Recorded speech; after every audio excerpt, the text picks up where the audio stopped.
నేను కూడా రిప్రజెంట్ చేసే తెలుగుదేశం పార్టీ మాకు జన్మనిచ్చినటువంటి స్థానం ఈ తెలంగాణ రాష్ట్రం చూసుకుంటే, అటువంటి రాష్ట్రానికి ఎంతో రుణపడి ఉన్నాం. చాలా ప్రేమ, చాలా అభిమానం మాకు ఇచ్చారు. ఎప్పుడు చంద్రబాబు నాయుడు గారు మాట్లాడినప్పుడు ప్రత్యేకంగా ఈ యొక్క ప్రాంతం గురించి, మన రాష్ట్రం గురించి మాట్లాడుతూ ఉంటారు. ఆయన ఒక గైడెన్స్ నాకు ఇచ్చారు. నువ్వు కేవలం ఆంధ్రప్రదేశ్ రాష్ట్రానికే మంత్రి కాదు, తెలుగు రాష్ట్రాలకి మంత్రిగా నువ్వు వ్యవహరించాలి.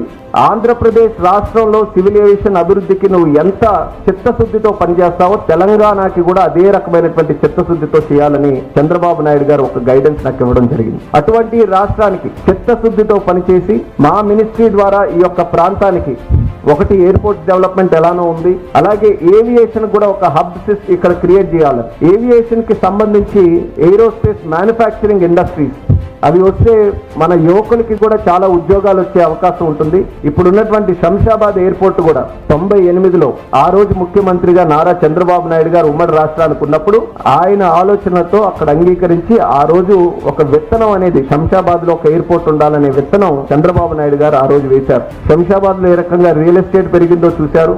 శంషాబాద్ నగరమే ఏ రకంగా డెవలప్ అయిందో మీరు చూశారు. భవిష్యత్తులో కూడా దాని తాలూకా ప్రభావం ఏ రకంగా ఉంటుందనేది ఒక ఆలోచనతో మనం ముందుకు నడవాలి.